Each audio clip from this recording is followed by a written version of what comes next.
Hello guys, in this video I am going to show you how to compare the prices of different petrol stations on the Petrol Prices application.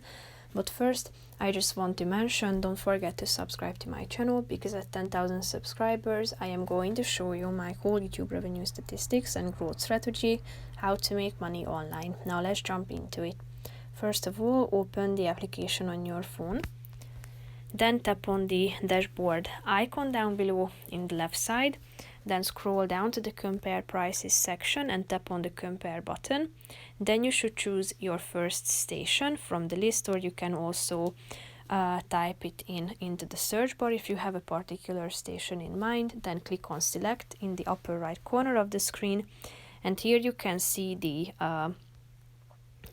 prices, the average prices. Tap on Station to compare. Click on the Select button, and here you can see the prices. If you tap on the Learn More button, you can unlock this premium, and you will be able to finish the process of comparing the prices. So that's pretty much it for this video, guys. See you in the next one. Bye bye.